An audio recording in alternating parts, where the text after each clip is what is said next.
అనకాపల్లి జిల్లా నర్సీపట్నం 60 గ్రాముల బంగారాన్ని రికవరీ చేసిన నర్సీపట్నం టౌన్ పోలీసులు. 2 నిందితులు అరెస్ట్, 1 ఆటో, బంగారం స్వాధీనం. నర్సీపట్నం టౌన్ పోలీస్ స్టేషన్ పరిధిలో జరిగిన దొంగతం కేసులో ముద్దాయిలని అరెస్టు చేసి బంగారాన్ని రికవరీ చేసినట్లు పట్టణ సిఐ షేక్ గపూర్ తెలిపారు. శుక్రవారం సాయంత్రం విలేకరుల సమావేశం ఏర్పాటు చేశారు. ఈ సమావేశంలో సీఐ మాట్లాడుతూ, నర్సీపట్నంకి చెందిన దేవాడ త్రివేణి గత నెల 31న తన కుమార్తె ఇంటికి చోడవరం ఆర్టీసీ బస్సులో ప్రయాణించి, అక్కడ పని ముగించుకుని తిరిగి బస్సులో నర్సీపట్నం చేరుకుని ఆర్టీసీ కాంప్లెక్స్ బయట ఒక ప్యాసింజర్స్ ఆటో ఎక్కి తన ఇంటికి చేరుకున్న తర్వాత తన బ్యాగులోని 60 గ్రాముల బంగారు వస్తువులు కనిపించలేదని గుర్తించారని, ఈ విషయమై ఈ నెల 5వ తేదీన నర్సీపట్నం పట్టణ పోలీసులకు ఫిర్యాదు చేశారన్నారు. కేసు నమోదు చేసుకున్న దర్యాప్తు ప్రారంభించి క్రైమ్ కానిస్టేబుల్ సతీష్ కుమార్, నాని, నరేంద్రలను టీంగా వేసి కేసు దర్యాప్తు ప్రారంభించమన్నారు.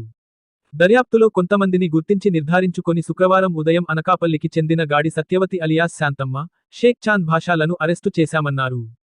వీరు ఒక ఆటోను అద్దెకి తీసుకొని ఆటోలో ప్రయాణికుల్లా ప్రయాణిస్తూ, సాటి ప్రయాణికుల వద్ద విలువైన వస్తువులు దొంగిలించడం వృత్తిగా పెట్టుకున్నారు అన్నారు.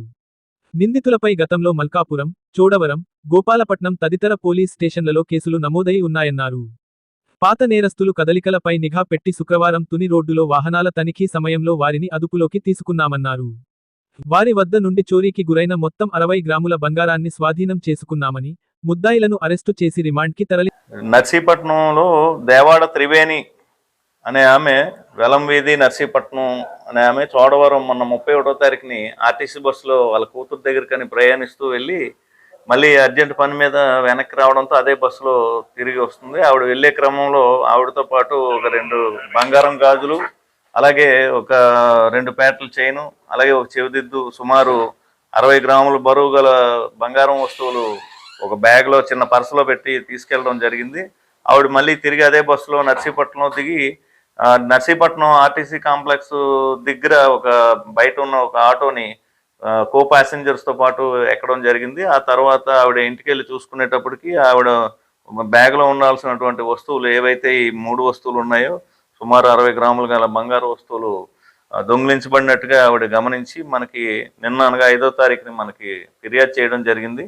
దాని మీదట మేము ఎఫ్ఐఆర్ నమోదు చేసి నేను మా crime team Satish Kumar and Nani and Narendra అనే ఒక స్టాఫ్ని అందరినీ కూడా ఒక టీమ్గా ఫామ్ చేసి మొత్తం అంతా కూడా మేము వాళ్ళ గురించి గాలించడం జరిగింది. మేము దర్యాప్తు చేపట్టిన తర్వాత మాకు ఉన్నటువంటి సమాచారం మీద, అలాగే మాకు వచ్చిన ఇన్ఫర్మేషన్ మీద మాకు కొంతమంది వ్యక్తులు ఇక్కడ నర్సీపట్నంకి వచ్చి ఆ దొంగతనం జరిగినట్లుగా తెలిసింది. దాని మీద ఇన్ఫర్మేషన్ మేము కలెక్ట్ చేసుకొని ఈరోజు ఉదయం మనకి గాడి సత్యవతి అలియాస్ శాంతమ్మ, అనకాపల్లికి చెందిన ఒక ఆవిడ, అలాగే షేక్ చాంద్ బాషా సన్ ఆఫ్ మస్తాను, ఆయన కూడా Anakapalli, native of Rajahmundry area, వాళ్ళిద్దరూ కలిపి ఒక ఆటోని హైర్ చేసుకొని ఆటోలో ప్రయాణికుల్లాగా వస్తూ వాళ్ళతో పాటు ఎక్కిన ప్రయాణికుల దగ్గర ఈ బంగారం దొంగిలించడం అనేది వాళ్ళకి ఒక అలవాటైనటువంటి వృత్తి.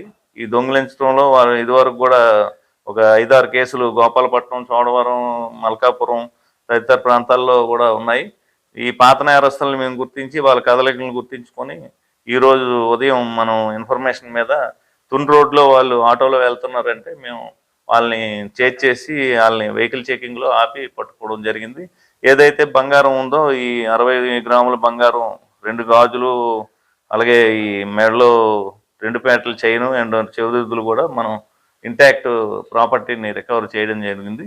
ఇప్పుడు ఈ ముద్దాయిల్ని మనం కోర్టుకి రిమాండ్ నిమిత్తం పంపిస్తున్నాం అండి. కేసు ఇంకా దర్యాప్తులో ఉంది. Thank you.